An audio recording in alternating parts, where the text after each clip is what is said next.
together and allowing people to experience places that they wouldn't otherwise get to experience. Just talk to us about the importance of innovation in the tourism industry. I will come back to football. Okay. So please welcome the President of Armenia, Armen Sargsyan.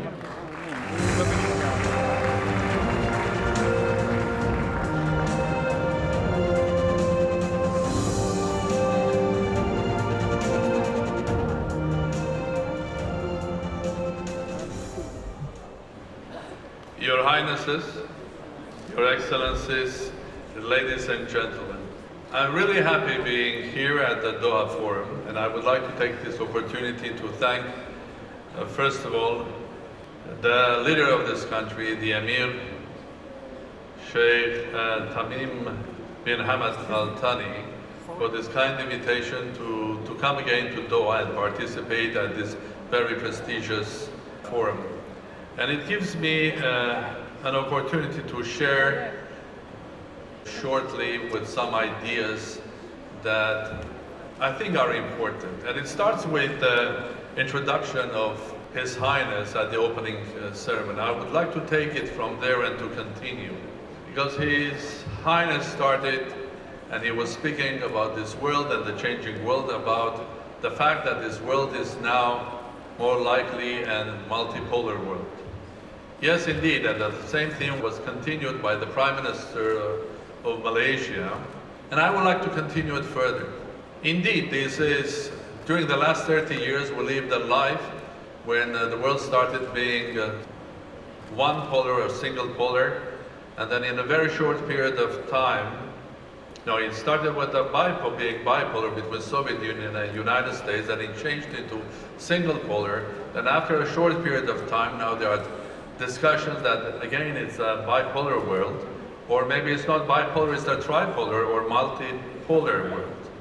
The reality is indeed that the world is not only multipolar, it's also much more complex than we were expecting.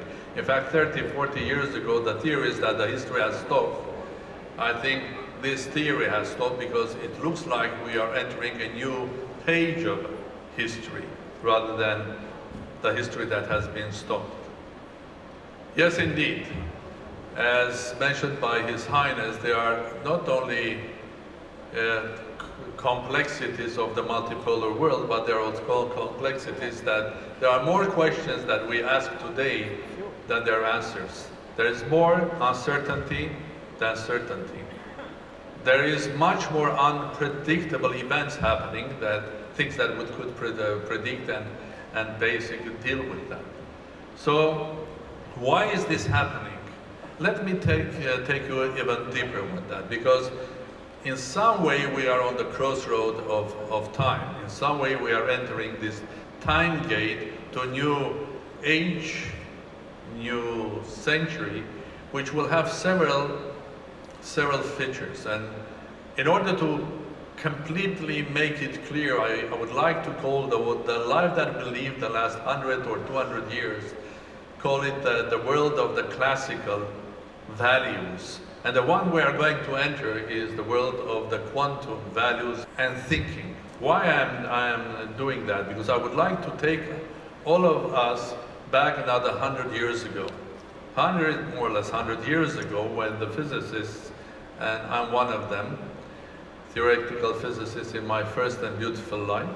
100 years ago, there were more questions in theoretical physics and mechanics than there were answers.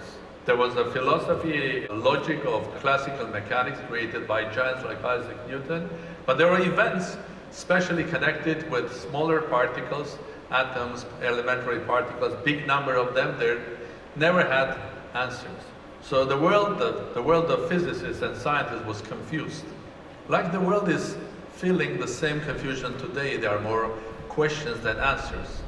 And the answer seemingly is more or less the same. This world indeed has changed. This is a world that 30 years ago we couldn't imagine. Because we are now a world that every individual living two lives. The normal material life and alongside with a complete virtual life. Starting from our day of birth and through education, and the virtual is growing more and more. So we are individuals that in huge numbers are connected, and our interaction and interconnection is happening with the speed of light, like elementary particles. And this is created a completely different environment, and it's changing many, many things in our life. This is a world that the classical way of being successful businessman, going through either through educational form, becoming eventually president of a big multinational company, is a company with something new, quantum. You start with a great idea with a couple of friends in a small lab or a garage. Then you create something which is called Microsoft or Apple or Facebook. Or you are previously unknown politician or a journalist or a comedian, but you know how to encourage people. You have the right energy, political energy, the vision, and in a couple of months you come and win an election. And I'm not going to go into details or examples of that. Or you are a leader that can accumulate the feelings of hundreds of thousands of people or unhappiness of that using the tools, the quantum tools of social network, encouraging them and creating a revolution. Well, this happens all the time now, including in my own country a year and a half ago. But this is also a world that small creative tools, be that through hacking, can create huge disasters. We are living in a world that a couple of young people living in a third country can enter the central bank of the fourth, and God help us if they enter the nuclear power plant of the third country. But this is a reality that can happen. But this is also a world what highly energized with, unfortunately, dark energy individuals, be that energy political or religious or something else, can create huge disasters worldwide. So, welcome to the new quantum world. But in order to understand how this quantum world in the future is going to be run, we really have to think about it. I think we have really, in order to get where we are, to change some of our logics, because if we will start dealing, let's say, on security issues or political issues with the old paradigms and creating sort of security architecture for a region or much wider, I can assure you with the time they will fail, because they are not taking into account many factors of the new world. The new world that is going through not only fourth industrial revolution, but is going through our evolution, rapid evolution, because this fourth industrial revolution is going to happen every day, every second year, every second 5 year, with our life will change dramatically, because the quantum technology, starting from huge amount of data, the way we use that technology in health, in military, in communication, in everywhere, is going to overwhelm us. So, what's next? What to do with that? So, point important is that we have to rethink how we are going to run this planet in the future. It's a huge challenge. It's a similar challenge that 100 years ago, the great minds, starting from Albert Einstein, Heisenberg, and others, dramatically changed the classical sort of an ordinary way of thinking and logic into something that helped them to understand the new quantum mechanics. And you'll be shocked. If you'll go through that, you will find out that rules of quantum mechanics are also running the biological objects. And I think probably you will be even shocked further to realize or to discover that even our human behavior in huge numbers in the new interconnected world could be described by the logic and philosophy of quantum. But I will leave that for a much longer lecture or a discussion, and I will take you to one specific aspect of what I am trying to deliver: the importance of small. All of my examples were speaking about high energy, the power, the energy, the talent of small. 1 or 2 talented people creating huge multi-billion companies, one or two political leaders that have the right passion and understand new world.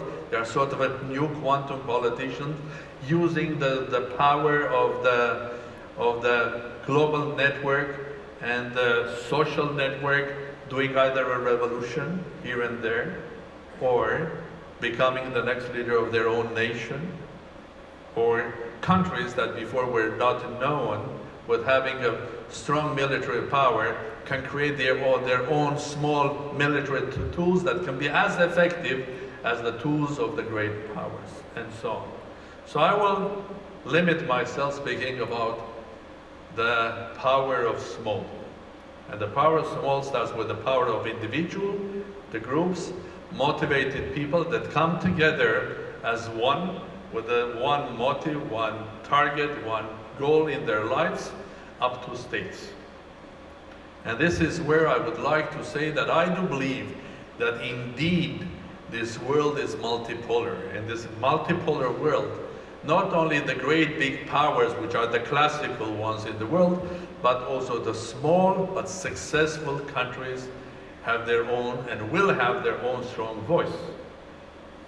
And I'm very happy that I'm delivering that simple idea or message here in Doha, a country that is a wonderful example of being small, but being not only beautiful, but being also successful, and from some point of view being, thank you,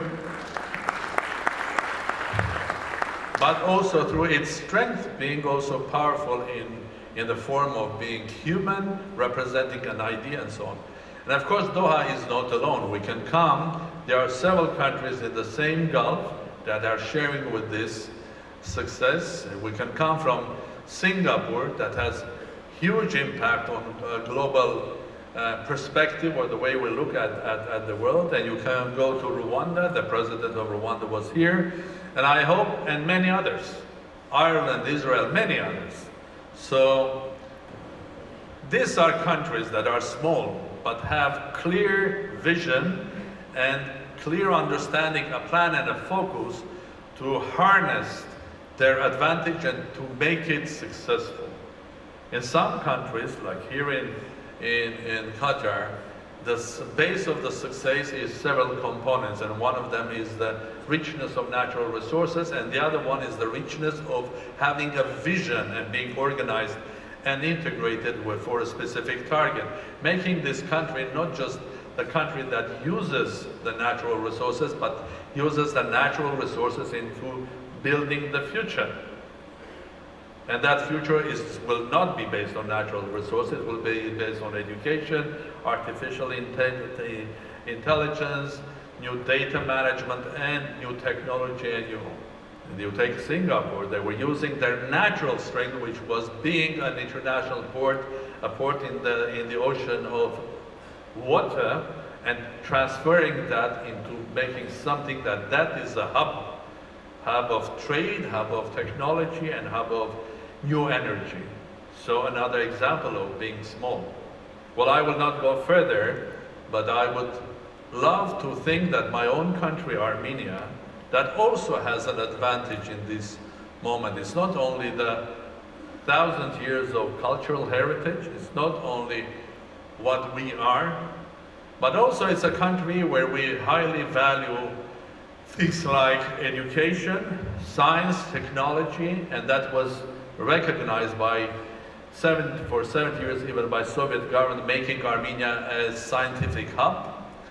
And a country that during the 30 years of independence had created system, educational, scientific, that we're exporting now to advanced countries like France, like Germany and the UK and elsewhere.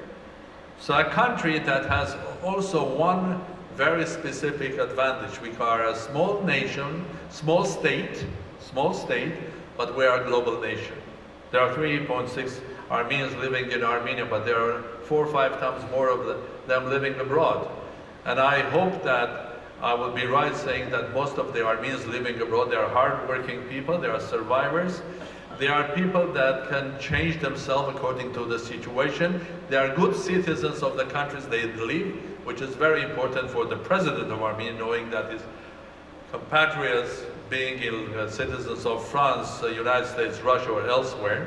This is a nation. There are as many Armenians living in Russia as in Armenia, and the same with the United States and so on.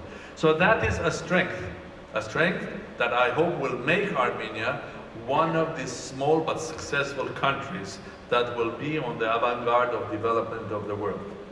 So, in order to make my introduction small, I would like to finish here, coming again to the beginning of where I started, with the note of His Highness about the world being complex and multipolar.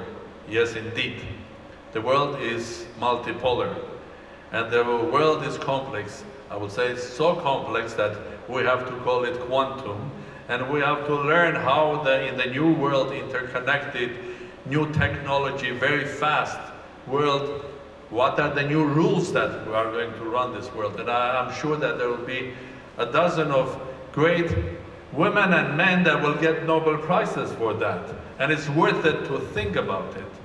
But this is also a new world where small can be beautiful and small can be powerful.